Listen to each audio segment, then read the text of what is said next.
Last week Sunday, during the live eviction show, Ebuka had mentioned to us, the viewers, that the housemates have no idea whatsoever what Big Brother has got in store for them on the show. Now, when he put it that way, I started anticipating because I thought that it was going to be a twist that would happen during that Sunday live eviction show. So I waited and waited and waited, and nothing happened. And even when Ebuka was signing out, he made no particular reference to that statement he had made earlier. And so it got me wondering, what exactly is Big Brother, having in store for this housemate? What is he keeping in store for them? So I waited and waited and waited.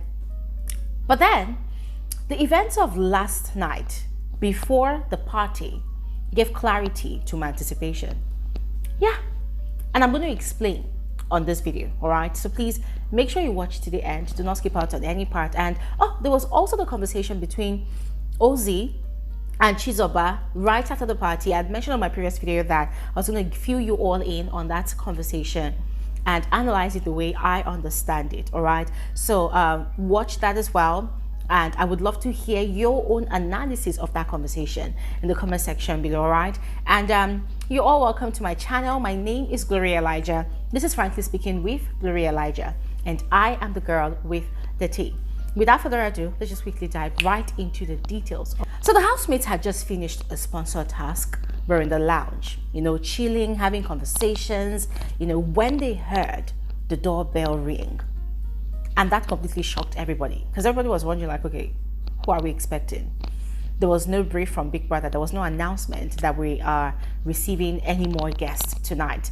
What's happening? Like, you could tell from the faces and the countenance of the housemates that they were all kind of thinking alike. Like, okay, who are we expecting? What's happening?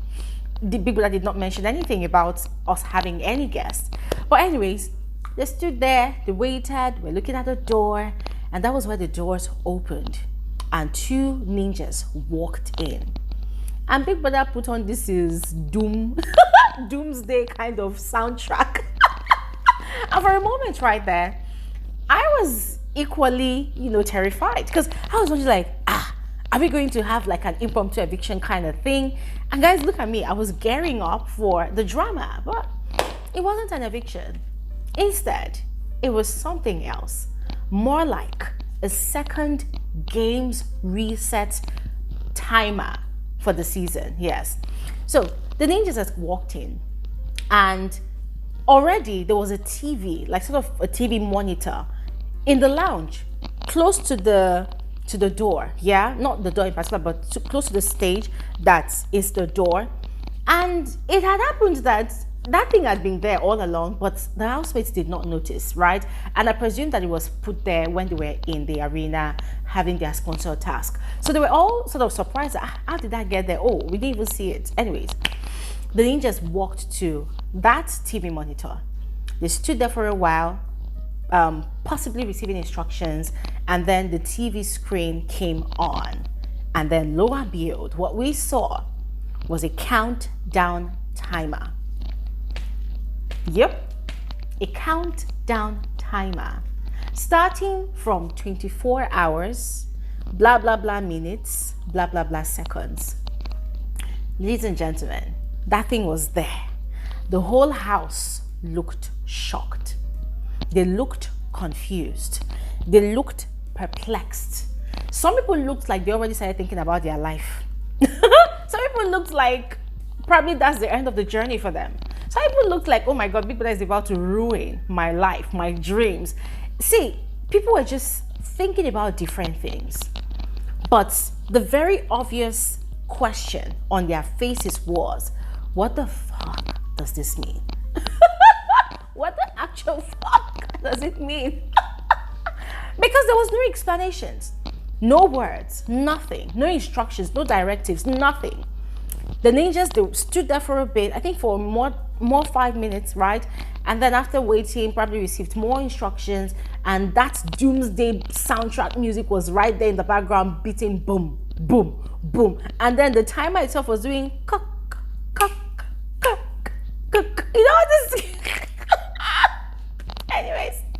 Afterwards, the ninjas left, and the whole house was, guys, it was in chaos. It was in chaos because people started thinking, like, what is going on? What is happening? What's this like? They started speculating, like, oh, could this be this? Could it be that? Could it be this? Could it be that? But I was having a good laugh because, in a way, I kind of felt like I had an idea, of what that was all about and what was about to happen. Ladies and gentlemen, remember, Sunday night after the live eviction show is going to be the official beginning of week 6. Yes, in other words, the second half of the season, the second half of the game, the second half of the competition. Yes, and during the press briefing of the show, before the show actually officially launched, I had heard that they were going to unpair the housemates, right? They were going to unpair them, and they were going to possibly switch their partners, right?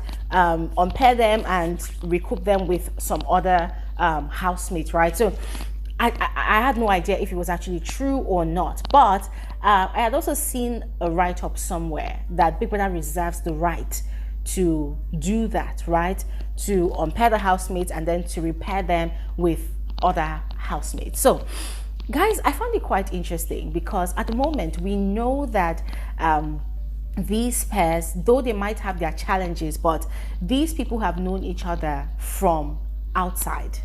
They've known each other for many years. They've gone through thick and thin, in their respective relationships with the people that they are paired with, yeah?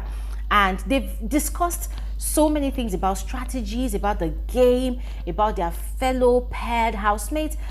See, a lot of water has gone under the bridge.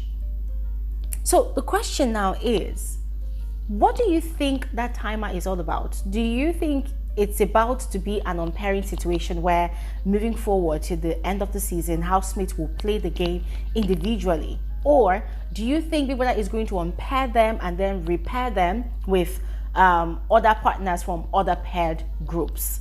What are your thoughts, ladies and gentlemen? What do you think? And which one would you even prefer? Would you prefer for Big Brother to unpair all of them and then let everybody moving forward play the game as individuals? Or do you still like this paired system? Left to me, I really want Big Brother to unpair everybody. Yeah, at this point, unpair everybody and let us see how they will survive on their own.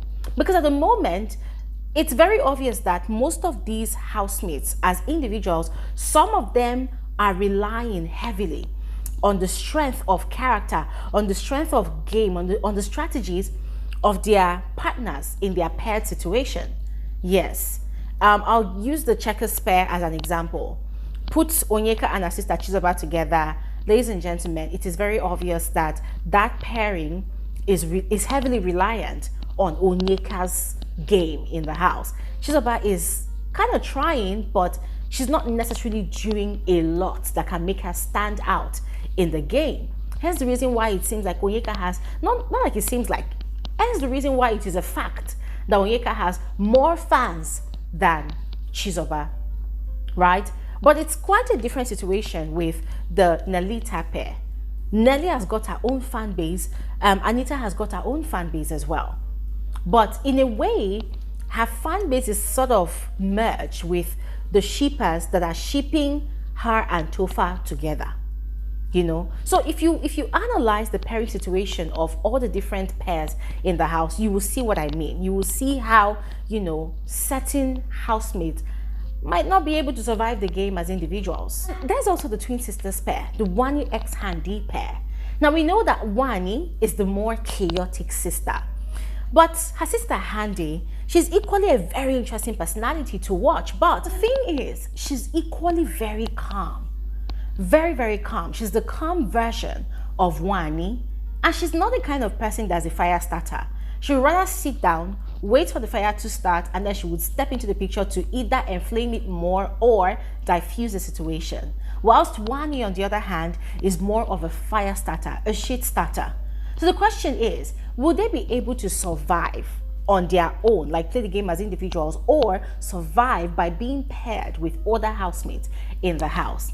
Same thing goes for the Mbadiwe twins. Yes, they have a bond as twin brothers, but the question is, who has a more stronger and compelling narrative or personality in the house, you know, to stay longer in the game? And will they be able to function with other paired people in the house? Anyways, ladies and gentlemen, I leave that to all of you to answer as we quickly move on to the conversation between Ozzy and Chizoba. So this whole, you know, countdown timer thingy sets the house on fire. Everybody is speculating, everybody is worried. Oh, Yeka and her sister too, they've been really worried. But when they got to the party, they decided to dance away their sorrows. Now, after the party, that was where they were having a conversation. Now, we did not see the genesis of that conversation because there was an ad break after the party ended, and then by the time the cameras got back to the house, Kelly Ray and Cassia, they were just having conversations about the drunk people in the house, and then the cameras had moved on to those two having a conversation. And from what I heard Ozzy explaining,